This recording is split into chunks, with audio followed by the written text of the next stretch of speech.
एक और दुकान पर हम मौजूद हैं और यहाँ पर ख़रीदार और फ़रोख्त करने वाले दोनों ही मौजूद हैं। दोनों से बात करने की कोशिश करते हैं। अस्सलाम वालेकुम। वालेकुम सलाम। सर, मार्केटें 8 बजे बंद हो रही हैं और वजह इसकी ये है, बड़ी ज़रूरी है ना कि वजह क्या है? वजह इसकी ये है कि तवानाई बचाना चाहते हैं। बच जाएगी तवानाई? मार्केटें बंद होने से मुझे नहीं लगता है कि तवानाई बच सकती है। उसके लिए तो इनको अपने सिस्टम को ठीक करना पड़ेगा, इनको अपने पॉलिसीज़ को देखना पड़ेगा। जब आप एक चीज़ की ज़रूरत ही 100 रुपये की है और आप 10 रुपये प्रोवाइड कर रहे हैं तो आप कितना उसमें से अब वो कर देंगे। हम ऑलरेडी 90 रुपये लॉस में चल रहे हैं ना, हमें कम मिल रहे हैं 90 रुपये। मैं इलेक्ट्रिसिटी की बुनियाद पे एक मिसाल दे रहा हूँ, तो उससे मुझे नहीं लगता है कि कोई फ़र्क पड़ेगा। इससे आम आवाम को नुकसान बहुत होगा।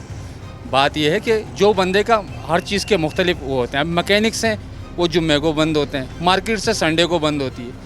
तो संडे को जो मार्केट्स बंद होती है उससे हमें अगर कोई फ़ायदा हो रहा होता तो हम इस चीज़ को फिर माने ना कि भाई हमें इससे फ़ायदा हो रहा है। आपने कहा ना कि कारोबार को नुकसान होता है, तो दुकानदार भी हमारे साथ मौजूद हैं, उनसे भी बात कर लेते हैं। सर, ये फरमा रहे हैं कि 8 बजे बंद करने से कोई फ़ायदा नहीं होगा, तवानाई की बचत नहीं होगी और कारोबार को इटसेल्फ नुकसान होगा। क्या होगा?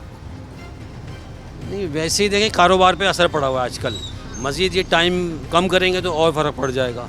लेकिन असल में तवानाई बचाने के लिए और भी ज़राए हैं, जैसे कि गाड़ियाँ, स्कूटर बेहिसाब हैं। यानी कि आप ये समझेंगे अगर ये अच्छी ट्रांसपोर्ट कर देते, यानी कि बसें अच्छी कर देते या आपका ट्रेन सर्विस अच्छी कर देते, तो लोग जो तवानाई खुद ऑलरेडी बच जाती। यानी कि अभी आप देखें ना, अगर 100 स्कूटर जा रही हैं तो 100 लीटर पेट्रोल, अगर एक अच्छी बस चल जाती तो 10 लीटर में 100 आदमी को पहुँचा देती। ये सीधी सी मिसाल है। तो प्लानिंग नहीं है, मतलब चुटपुट में। अगर पहले से प्लानिंग कर लेते तो आज ये सूरत हाल नहीं होती। चुटपुट में बचाने की कोशिश कर रहे हैं ये। और जो बड़ी मनसूबाबंदी है, जैसे हम देखते हैं दूसरे बड़े ममालिक जो कि फर्स्ट कैटेगरी के ममालिक हैं, वो 100 साल की प्लानिंग्स पहले से कर लेते हैं। बिल्कुल ऐसा ही है, बिल्कुल ऐसा ही। अब हमारा अगर देखा जाए हमारे पावर प्लांट, हम के को देख लेते हैं, के इलेक्ट्रिक को, ठीक हो गया। के इलेक्ट्रिक के पास अगर 4000 मेगावाट की कैपेबिलिटी है, फ़र्ज़ करते हैं, ठीक हो गया, तो वो उसमें से प्रोड्यूस कितना कर रहा है? 1000। तो भाई 3 आप पूरा चलाओगे तो फिर उस चीज़ पे बंदा सोच सकता है ना कि थोड़ा सा शॉर्टफॉल आ रहा है, उसको हम इन चीज़ों से कवर कर लें।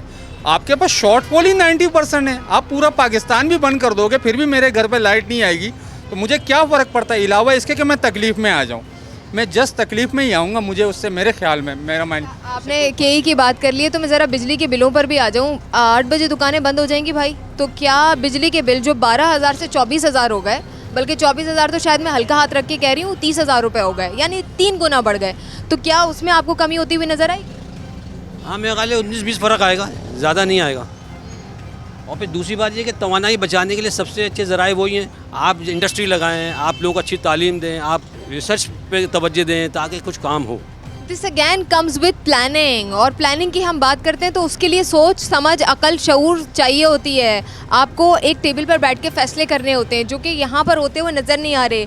यही इकदाम जब इमरान खान साहब की हुकूमत में हुआ था कोरोना के टाइम पर, तो इसी अपोजिशन ने शदीद मजम्मत की थी, कहा था कि ये लोगों की जानों को नुकसान पहुंचा रहा है इमरान, इसको बंद किया जाए। लेकिन फिर आज तो कोई वबा भी नहीं है, तो उसके बावजूद भी ये उसी इकदाम पर, उसी फार्मूले को नाफिजुल अमल करना चाहते हैं। बिल्कुल। मैं इनकी बात को थोड़ा ऐड करूँ, इन्होंने एक्सपोर्ट के हिसाब से की, तो मैं खुद पोर्ट कासिम पे क्लियरेंस का मेरा काम है, ठीक हो गया। तो एक्सपोर्ट तो आप छोड़ दें, आपकी इंपोर्ट नहीं हो रही है भाई, आपकी इंपोर्ट की एलसीज नहीं खुल रही क्योंकि आपके पास डॉलर्स नहीं है। मैं खुद पोर्ट पे रोज़ देखता हूँ, मेरा अपना जो ऑफिस कुलीग है वो अदरक लहसन का थाईलैंड से काम कर रहा है। आज अभी मैं ऑफिस से आ रहा हूँ, वो मुझे कह रहा था कि प्याज भी आ रही है थाईलैंड से। मतलब भाई आप बाहर से इंपोर्ट जो प्याज कर रहे हो, एक आम इस्तेमाल की चीज़, तो उसके बाद रह क्या जाता है भाई? हम इंपोर्ट पे रो रहे हो, इंपोर्ट पे मेरा स्क्रैप का काम है, ठीक हो गया। मेरी टोटल इन्वाइस $4000 की होती है, उससे क्या फ़र्क पड़ना है? लेकिन आप प्याज मंगवा रहे हो पूरा 29 टन का कंटेनर, तो आपको क्या लगता है वो क्या किलो बाहर से मिल रहा होगा? उसके आपने क्या डॉलर्स भेज दिए? अदरक लहसन आपका इंपोर्ट हो रहा है थाईलैंड से, ये मैं आपको फैक्ट। यहाँ पर सैलाब जदगान जो है शदीद मुतासिर हो रहे हैं, हुए चले जा रहे हैं, यहाँ की ज़मीनें मुतासिर हो रही हैं, उसको ठीक नहीं कर रहे हैं कि यहाँ पर ज़ख़ीज़ की जाए। ना, उनके तो टेंटों पे आप जलसे करा रहे हो ना भाई, उनके तो टेंटों पे आप बैठ के आपके जूतों को मिट्टी ना लगे। ये तो हमारी नवाबी का आलम है। मैं आपको बताऊँ ना, हमारे 17 ग्रेड के असिस्टेंट कलेक्टर को जो है ना 2 बंदे चाहिए, जो एक छतरी लेके घूम रहा हो और दूसरा उनका पेड़ लेके घूम रहा हो कि साहब जा रहे हैं। तो मतलब यहाँ जब हम 2 बंदों का ये खर्चा बचा देंगे तो इंशाल्लाह हमारी बिजली भी पूरी हो जाएगी और हमारी और भी 10 चीज़ें पूरी, हमें टेंशन ही नहीं होगी। ठीक है, इतना ब्यूटीफुली इन्होंने तो डिस्क्राइब किया है, उसके बाद ठाट रह ही क्या जाते हैं, कहने को बात रह ही क्या जाती है।